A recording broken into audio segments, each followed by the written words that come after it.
Would you join me for a word of prayer this morning? Loving God, speak to us through our text today, and may the words of my mouth, the meditations of all of our hearts be acceptable in your sight. You are our rock and our Redeemer. Amen.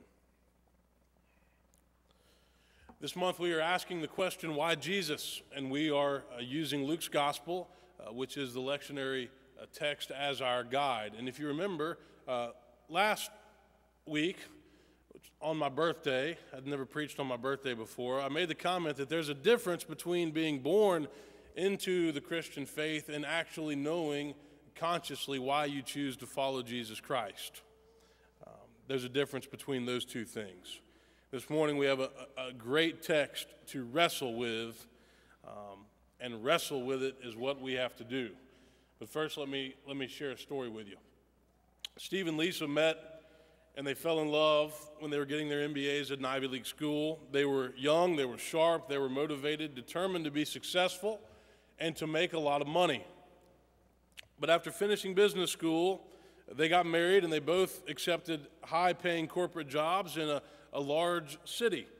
After a few years, they were making lots of money for their age, despite the fact that they were working 70 or sometimes even 80 hours a week. They bought a large house in a fashionable neighborhood. Between the two of them, they owned 4 cars. They bought a cabin in the mountains, and they even purchased a boat. Now, things seemed to be going pretty well for Steve and Lisa. They were living their dream, but they were quickly approaching the age of 40, and they decided that they wanted to have a child. And so they did. About a year later, they had a son named Nathan, a beautiful, healthy baby boy. So now they had it all: youth, success, money, and now a beautiful son. Because both of them worked so much, they didn't get to see Nathan very much. He was in daycare all day, and then they had a nanny who would take care of him in the evenings until they got home. But because they worked so much, oftentimes they got home after Nathan had already gone to bed. They also really didn't get to spend much time together as a couple, and they certainly didn't have the time for friends, for community events, or a time to find and join a church. By the time Nathan turned 2, Steve and Lisa hit a crisis point in their lives, and they felt empty inside, and they started to wonder, is this all there is to life? Do we really want to keep putting endless hours into work in order to make more money and buy more stuff? Well, they soon realized that climbing the corporate ladder of success, buying a big house, having a huge income, buying lots of stuff was not what life was all about. So they decided to make some drastic changes. They both resigned their jobs on the same day. Steve took a 40-hour-a-week job managing a small business that paid less than half of his previous salary. Lisa took a part-time job working 3 days a week, paying about 25% of what she was making. They sold their huge house in the trendy part of town, and they purchased a modest home in a different neighborhood.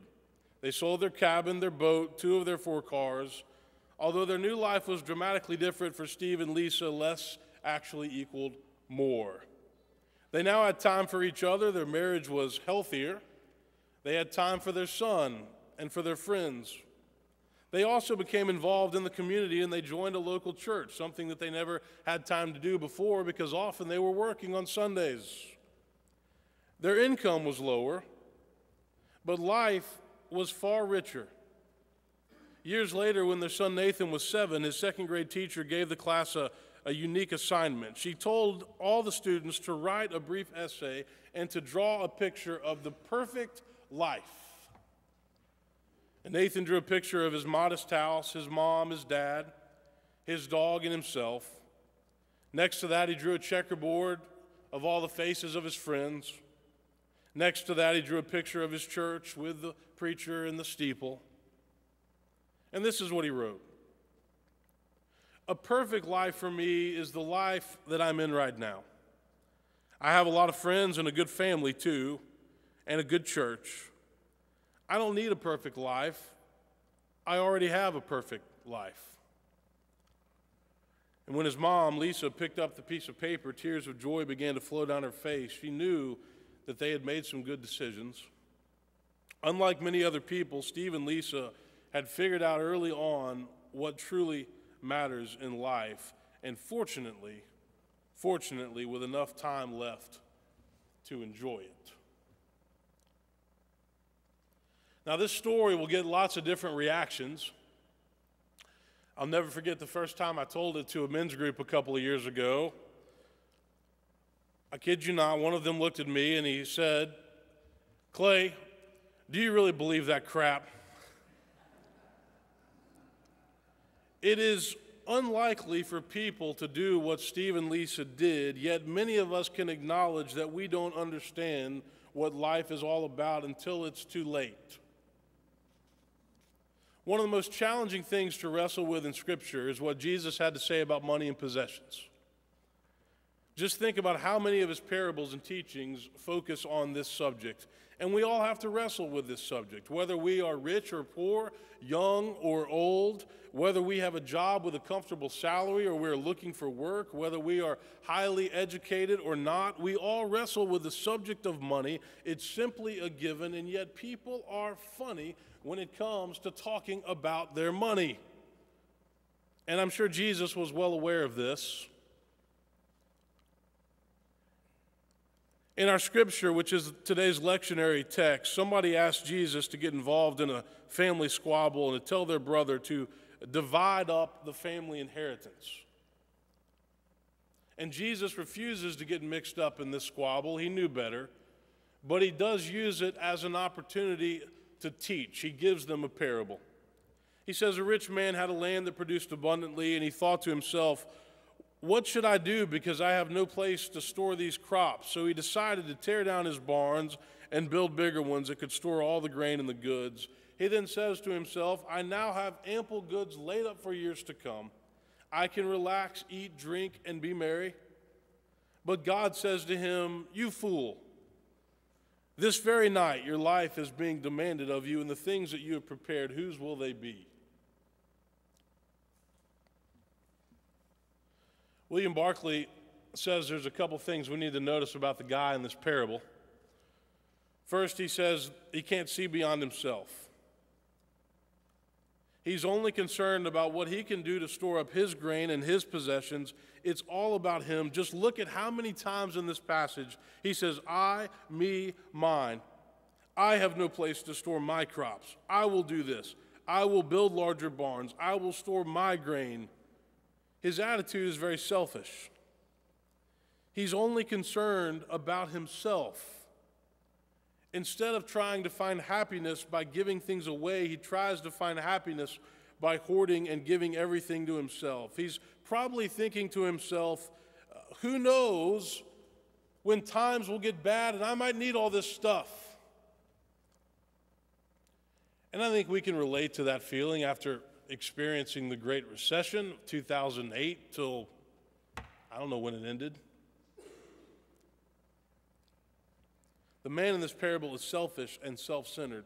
The second thing Barclay says that we should notice about this man is that he's never able to see beyond this world. All of his plans are being made on the basis of this life, and then all of a sudden he dies. And his soul is required of him. He has to give an account for how he has lived. You see, if we only find ourselves thinking about this world, then we will be absolutely obsessed and constantly preoccupied with trying to figure out how we can get more. Now, this parable is hard because it causes us to wrestle with the difference between responsibly saving and hoarding.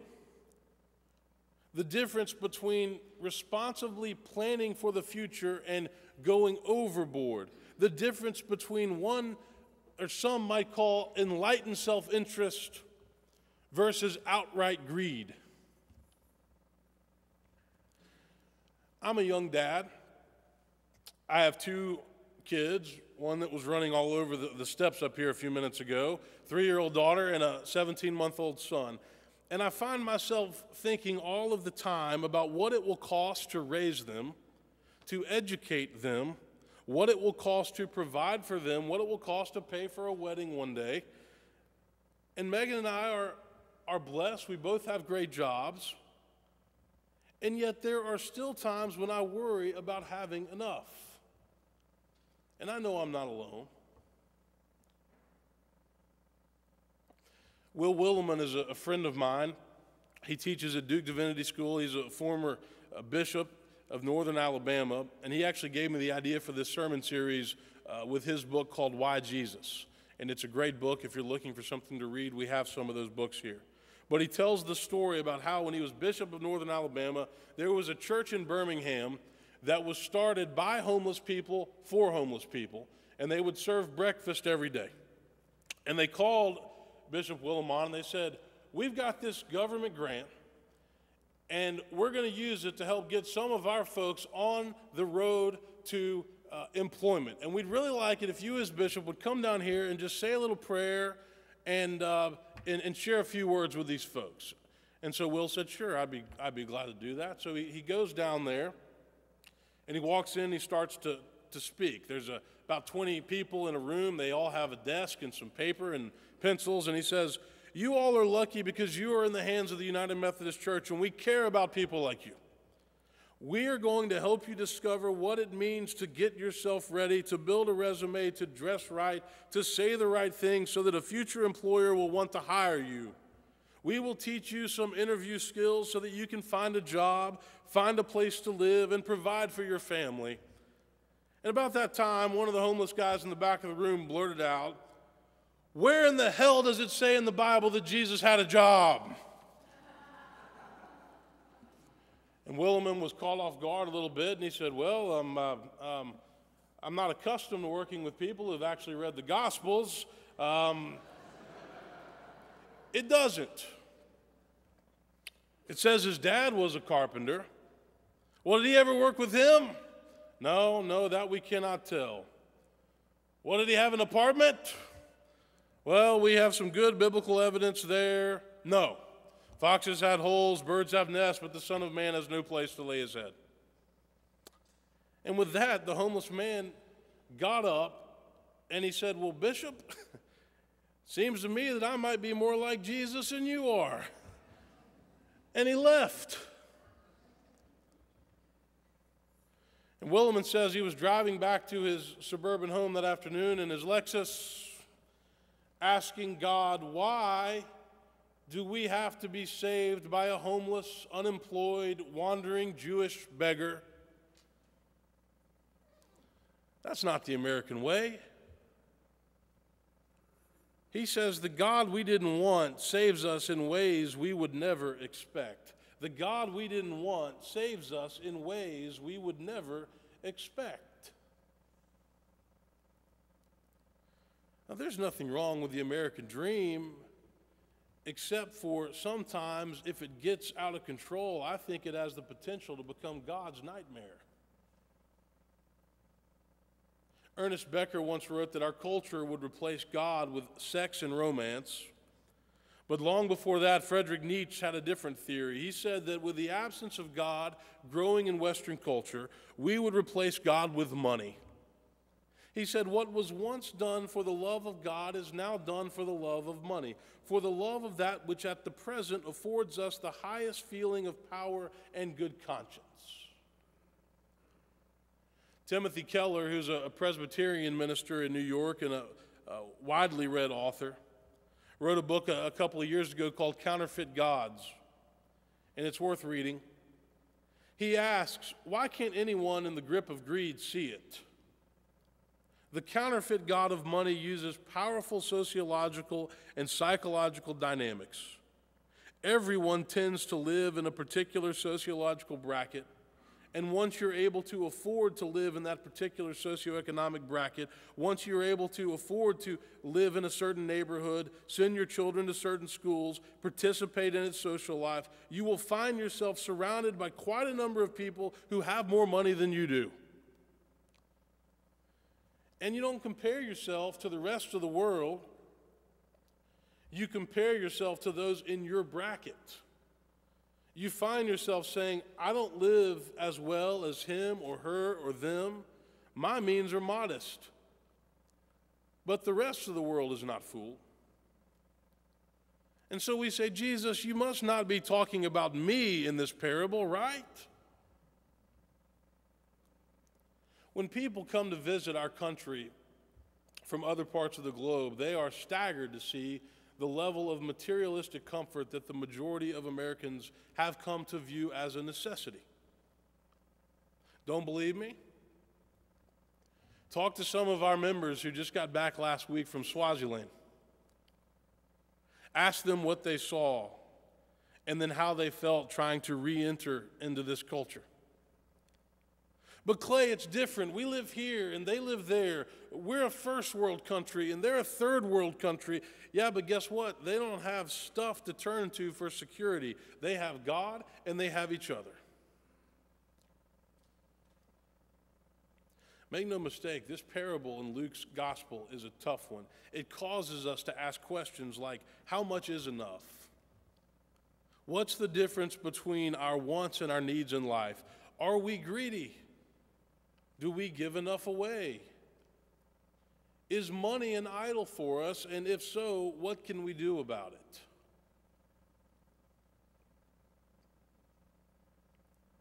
Is the answer to this parable to beat ourselves up and feel bad about ourselves and how materialistic we are? Not necessarily.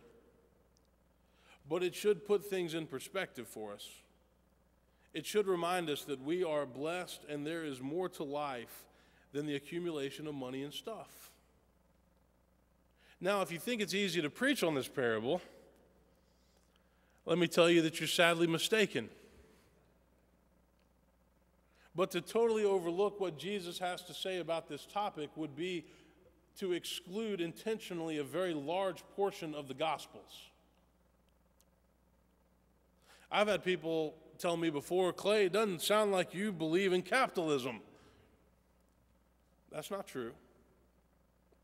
I don't have a problem with capitalism as long as everybody gets a chance to work their way up, as long as there are jobs to go around, as long as the people who do well have a conscience and they give back. I'm fine with it. In fact, successful people have the ability to give back a lot and to make a really big difference. But Jesus knew that greed is a matter of the heart. It's a matter of motive. Greed happens when we get so focused on ourselves and our own needs that we forget to help other people. And by the way, greed doesn't just happen with money. We can be greedy with our time. We can be greedy with our affection. We can be greedy with our friendships. We can be greedy with our skills and our gifts.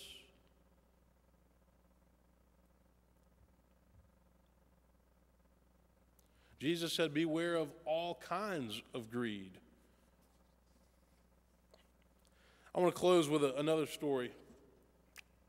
It's about a small college struggling to survive, and the school was hurting for money, having a hard time paying its faculty, paying its bills, and along came a very wealthy man who decided to make a significant donation to the college. And the contribution helped to turn that school around, and it went on to become a growing, thriving, healthy university. Well, years later, that school decided they wanted to honor the man that had given that substantial gift decades before. And so they searched and they searched and they searched, and finally they found the man, and he was homeless, a shell of his former self. He had lost all of his material wealth, and he was now living on the street, and he had absolutely nothing. When the school told him that they wanted to honor him for the gift that he had once made, he felt embarrassed because of his condition. And at first, he didn't even want to come. But the university changed his mind. They flew him to the school. They bought him some nice clothes. They got him dressed up. They brought him to the banquet where he was to be honored. And the president of the university then asked him to share some thoughts as he looked out over the vibrant student body that he had helped create. And his words summed up the feeling that he had in his heart. He said, I thought I had lost it all, but I learned something tonight. what you give away in life, you never really lose. Amen.